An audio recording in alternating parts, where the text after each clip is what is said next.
Hello everyone, this is Julia. Thank you so much for joining me on my craft room adventures.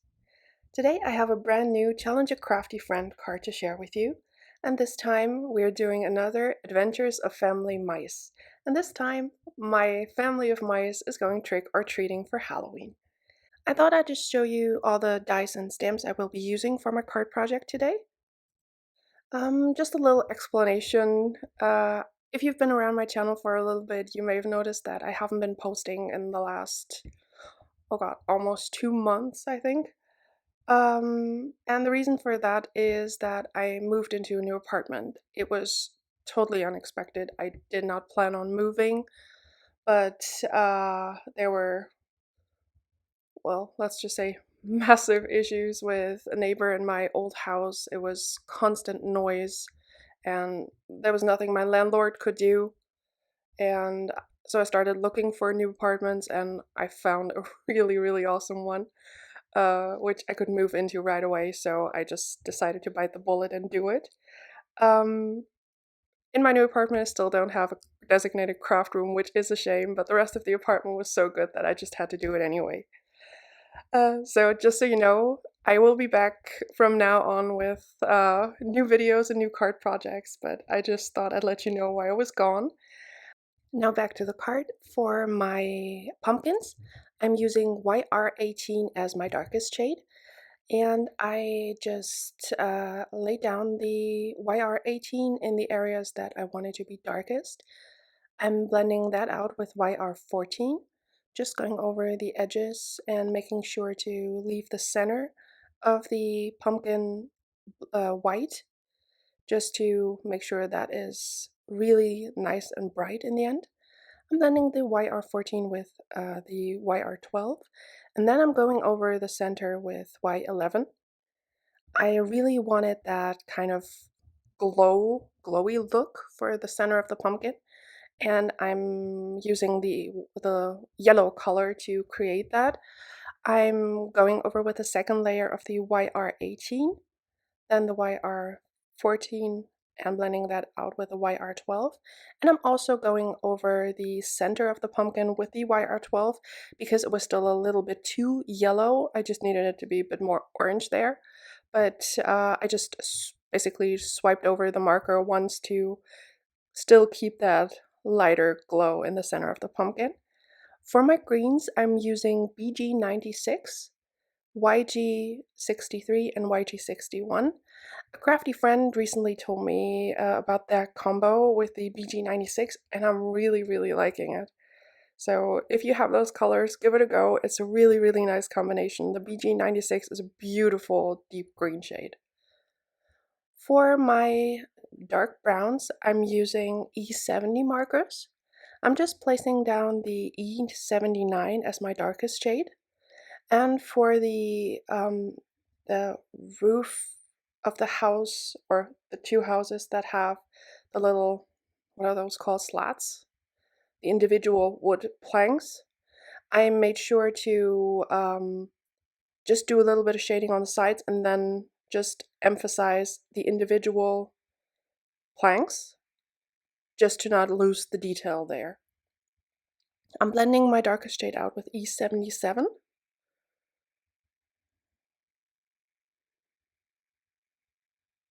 Just making sure to get a nice transition. I decided not to go with the E79 on some of the houses just to not get it as dark. I'm blending that out with E71. Again, trying to make sure not to color over those lines, just to keep the detail of the individual roof planks. I'm sure there's a name for it. Just blending out the E77. I wasn't too concerned with getting like a super smooth blend, because the houses are supposed to look kind of, rickety. So it wasn't that bad if I wasn't too concerned with it. I didn't go over the areas twice like I usually do, because I kind of like the more unfinished look of that. And my lightest shade was the E70 for that.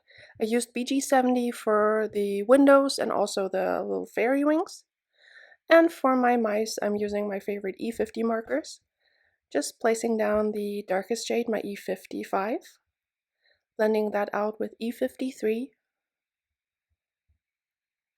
then my E51, going back in for a second layer with E55, then E53, E51, and then blending everything together with E50. I'm also swiping the E50 just on the tummy for a little bit of color there. And I'm using a Sakura Jelly Roll pen in white just to cover up the skates on the ice skating mice.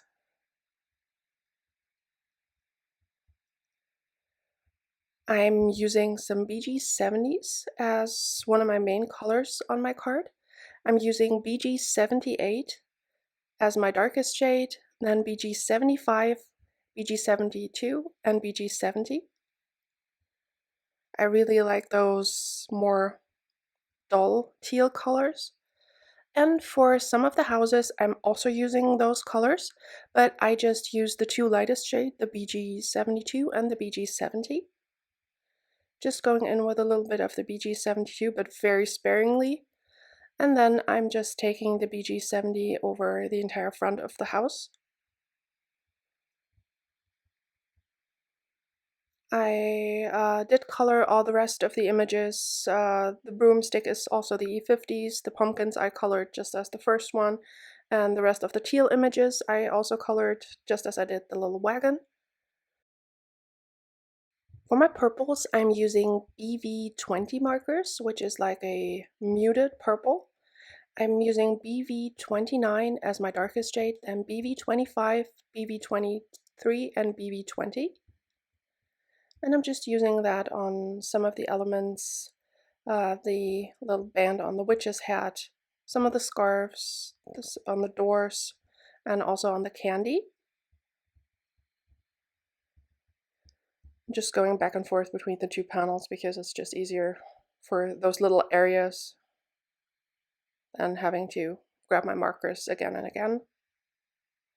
And then I realized that it was kind of too grayish, so I'm just using the VO1 to give it a bit more warmth. I'm using the BV23 and the BV20 for some of the houses. Again, not putting much color down at all. I didn't want them to be too dark. I'm also using some light pink shades, and I'm using the V000, VO1, and RV63. It's such a pretty light pink combination. And this mouse is actually from the A Creature Was Stirring, and she's wearing an apron. But I figured I'd just color the entire thing light pink so that it looks like she's wearing a dress, because her costume will be a fairy. And I'm just going over with a VO1 as my darkest shade, then the RV63 and the V000. Then for the rest of the images, I'm using cool gray markers. I'm using C7 as my darkest shade, blending that out with C5.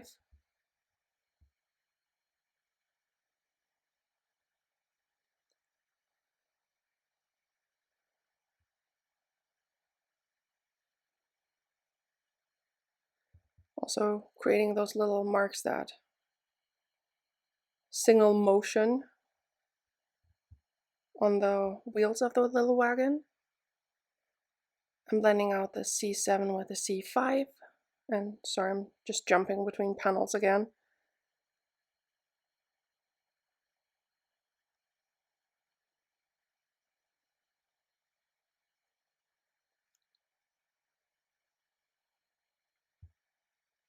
Then I'm using C3 to blend out the C5. Going back in with a little bit more of the C5 than the C3, because I wanted that witch's hat to be a bit darker, and then blending that together with C1. For my last house, I'm using C0 and C1. Then I'm going back in with C1 for the rest of the stairs or the steps in front of the houses, and also using the C0.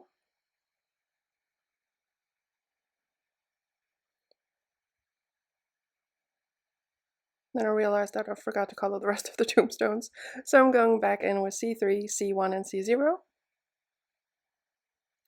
And now it's time to ink blend. I die cut 3 hill panels with the Stitch Slimline Hillside dies, and I'm using Distress Oxide inks to ink blend on them. The paper I'm using is Bristol Smooth Cardstock by Strathmore, and I'm using peacock feathers as my base layer. Then I'm adding a little bit of the evergreen bough just to get it a little bit more warm tone green.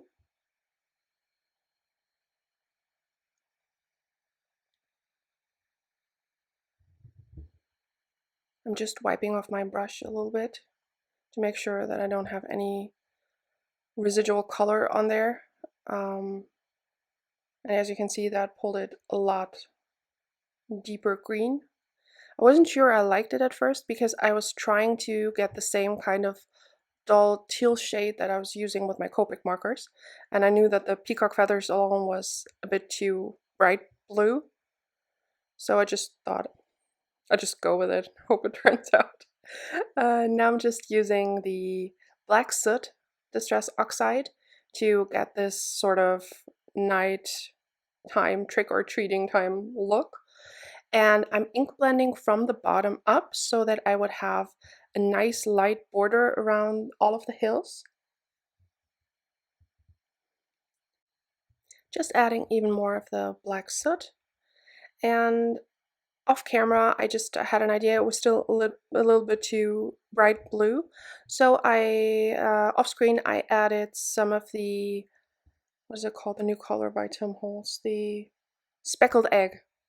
I just added that over top and blended that out with a black soot, and that really gave me that kind of muted teal blue that I was using for the Copic markers.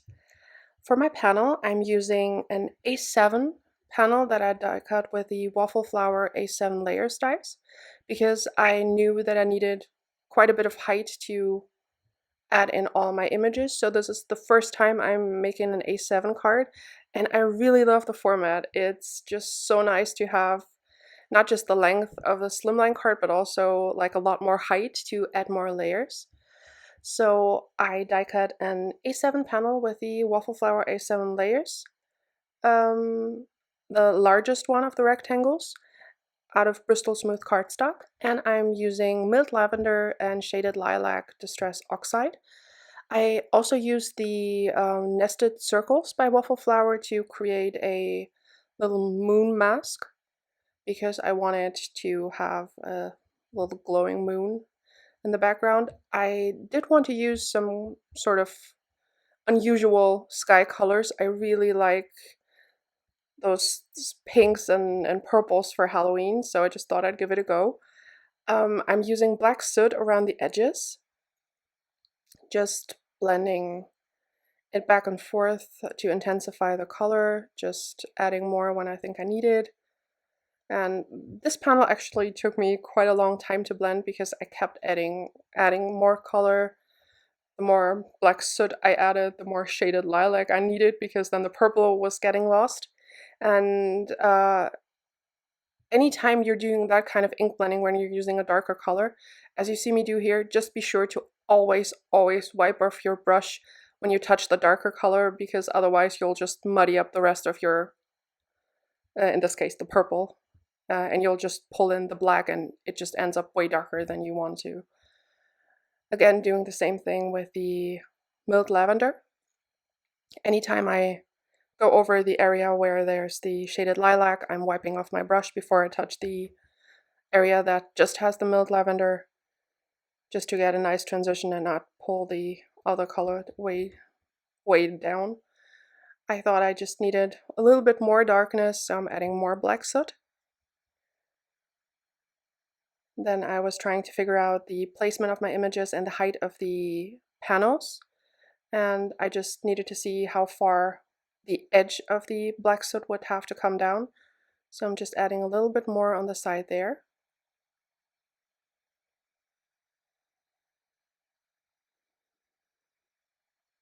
Still wasn't quite what I wanted it to look like, so I'm just adding a little bit more.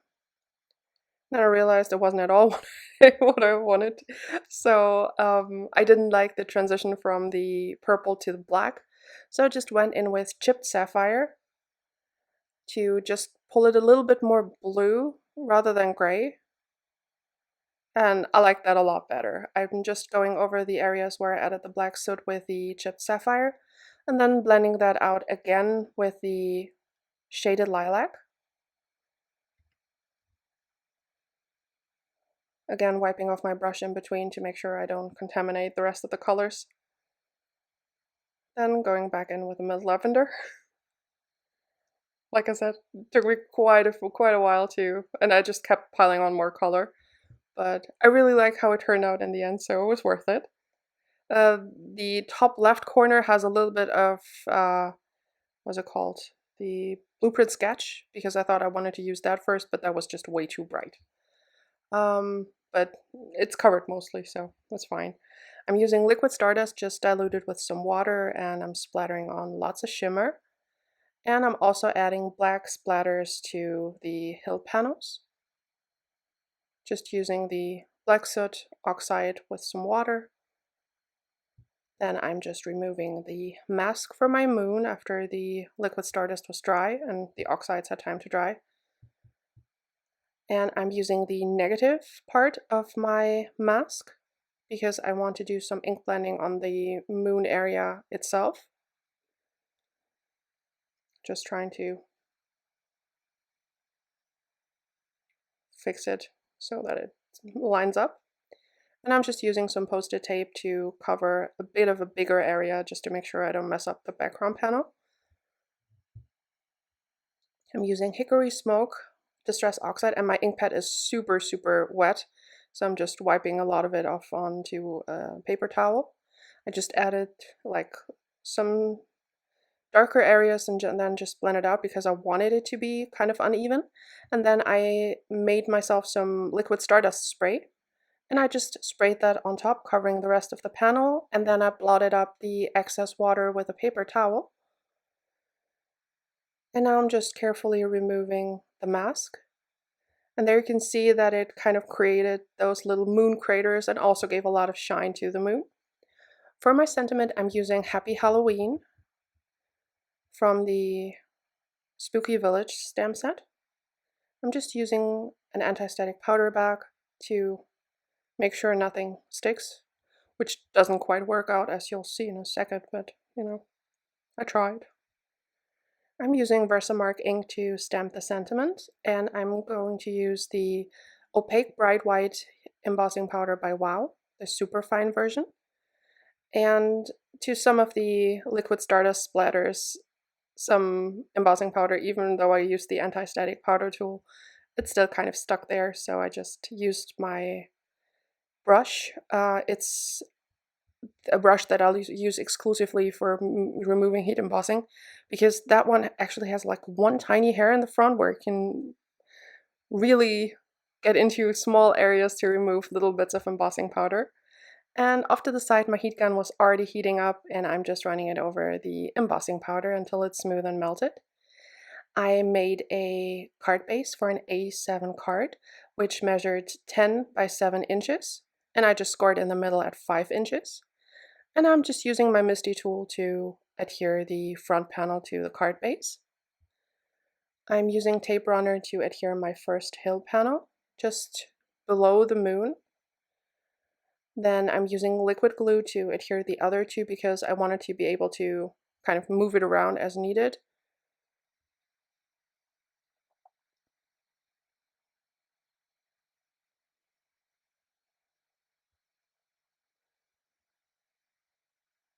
Just moving it until I'm happy with where it's at, then I'm using liquid glue again to add the third and final hillside panel.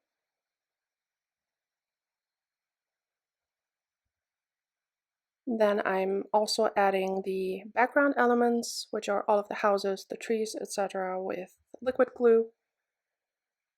Off screen, I already kind of mapped out where I wanted everything to go, just figuring that out because that always takes me a long time. Then I'm also adding in the trees.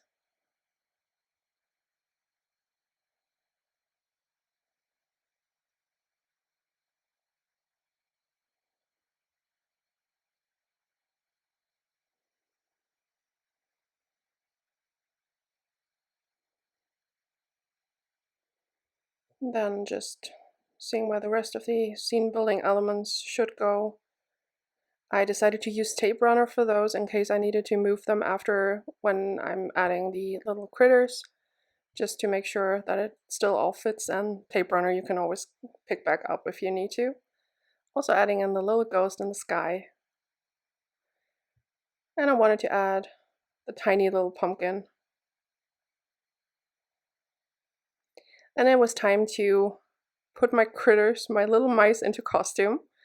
I just cut off some of the white border around the fairy wings and the crown, just so that it doesn't look like I just glued another die cut on top, so that it looks like one continuous image. And I'm just using liquid glue to create my little fairy mouse. I wasn't quite sure with the wings, didn't quite look right, so I decided to use a craft knife just to cut a slit so that I could layer the tail of the mouse in front of the fairy wing, and that looked a lot better to me.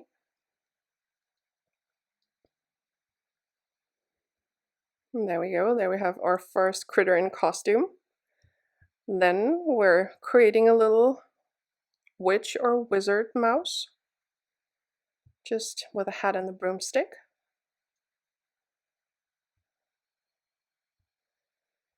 Then, of course, we have to have a superhero. I also cut off a little bit of the white border. I did trim off a little bit too much, but it looked fine in the end. And I also I cut down the mask from the Happy Halloween to fit on the face of the little mouse. Then I wanted one of the mice to be popping out of that pumpkin, which I thought was really fun. And there we have our 4 critters in costume, which I think is just so cute. Just cut a slit to add some candy to the inside of the little pumpkin bowl.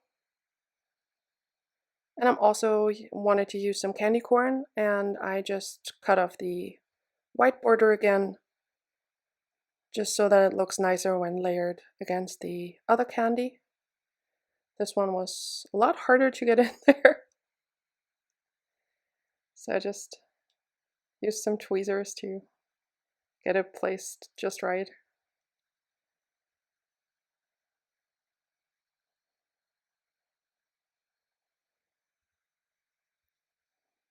Now it's time to decorate my little wagon. And I wanted to have the wagon hold the pumpkin with the mouse that's just popping out of that, but also that it's already filled with candy from going trick-or-treating. So I'm just using liquid glue to add some of the candy images to the pumpkin.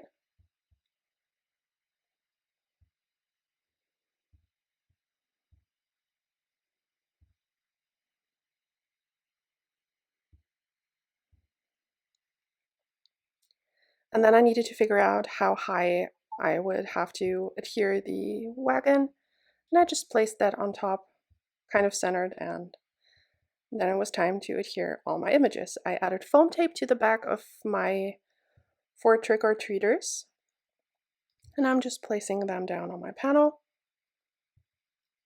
Of course, the superhero mouse has to be the first to go in case it gets scary. Then we have the little fairy, or yeah, it's a fairy, or princess fairy. Then the little witch is pulling the wagon and the other one is just popping out of the pumpkin, which just cracks me up. I'm using the Nuvo Aqua Shimmer pen to add some shine to some of the elements, just to the fairy wings and also to the faces of the pumpkin, the little cape. Then I'm also using Stardust Stickles just for the little princess fairy wand and also the wings.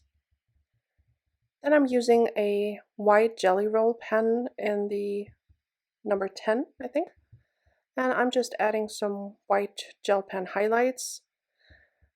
This is only the second time of me doing it. I still have absolutely no idea what I'm doing, but I do like the look of a little bit of the highlights, so I'm just going with it. No rhyme or reason, really. I just add a few, you know, stripes and dots here and there.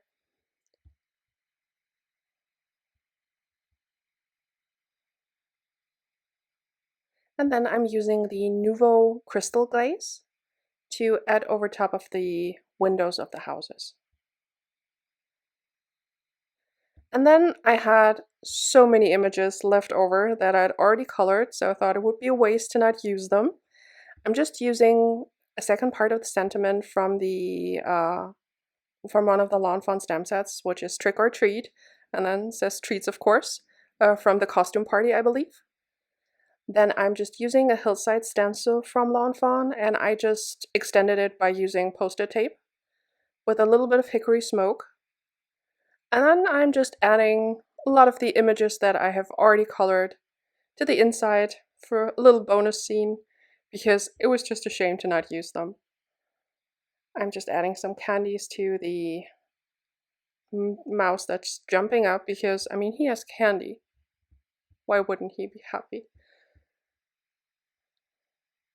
Just adding lots of the candy on the ground. And then he's just there in the center, just jumping up because he just got some treats. Also adding two of the pumpkins next to the sentiment. It just shows the two different faced ones. And we also have a mini scene on the inside of the card. And that finishes off my card for today. I just absolutely adore these mice by Lawn Fawn, and especially the challenge that I have going with Lien, where we create adventures for our little family of mice. The series was originally inspired by Maureen from the Lawn Fawn design team, and she created some fabulous cards with her Lawn Fawn mice. So it just inspired us to create a little series of our own, and it's just so much fun to send those little critters on different adventures. And this time, during the season, they're going trick-or-treating, which I think is so fun. And I'm just so glad that I could make the dog costumes work for the little mice. I really, really hope you enjoyed this one. Thank you so much for watching. Happy Halloween. Please stay safe and healthy and have a wonderful day. Bye!